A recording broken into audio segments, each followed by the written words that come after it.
आमचा आहे तो मी किरण गोपाळ राणे. आज ॲक्च्युली जन्माष्टमी आहे. तर जन्माष्टमीच्या दिवशी आम्ही आज 12 वाजता पाया पडून येस. तर जन्माष्टमीच्या दिवशी आपल्याला रात्री 12 वाजेपर्यंत रेसिपी बनवतो आहे.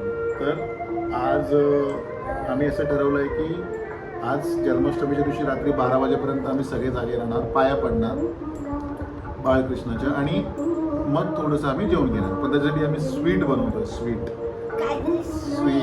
आणि ते स्वीट जे आम्ही बनवतोय ते तुम्हाला आम्ही सांगू शकतो. आम्ही बनवतो आहे स्वीट, ते आहे खरवस. चांगलं आहे. तर जे चांगलं आहे ते खावं है ना. आणि मस्त हो राईट. तर आम्हाला लकीली आमच्या बाजूला गोठा आहे आणि आम्ही तिकडूनच दूध घेतो गाईचं. तर तिकडून गाय व्याहली आहे, तर आम्हाला तिकडून भेटला आहे चिक. जनरली चिक भेटत नाही, तो गाय व्याहली किंवा म्हैस व्याहली तर त्याच्यानंतर भेटतो.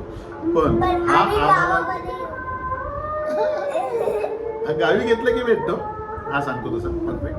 त्याच्यासाठी पण रेसिपी एकदम क्लिअर आहे. अर्धा किलो जर चीक भेटला, अर्धा लिटर जर चीक भेटला आपल्याला, तर त्याच्या अगेन्स्टमध्ये आपण एक तेवढंच गूळ किंवा साखर किंवा तेवढंच त्याच्यापेक्षा अर्ध, जर गूळ कमी असेल तर मग हाफ म्हणजे पाव किलो गूळ किंवा साखर वापरावे.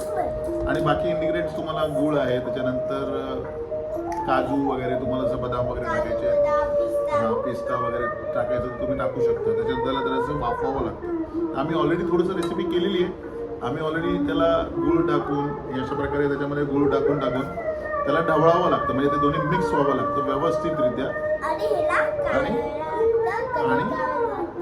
त्याच्यानंतर काय करावं लागतं, त्याला मिक्सिंग. आता हे आमचं चालू आहे मिक्सिंग. खूप लेंदी प्रोसेस आहे, पण मजा येते मुलांबरोबर बसून वगैरे.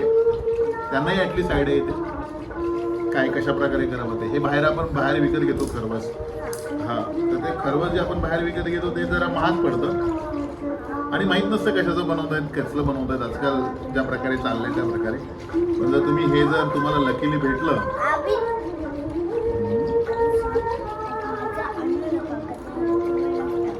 बघितलं काय बोलला तो, बाहेरचं आणू नका, हेल्थसाठी चांगलं नसतं. चीक भेटला तर त्याला अशा प्रकारे मिक्स करून खरवस बनवा. आणि ओरिजिनल घ्या. आणि आम्ही थोडंसं असं मस्तपैकी शांत अशी मराठी गाणी लावली.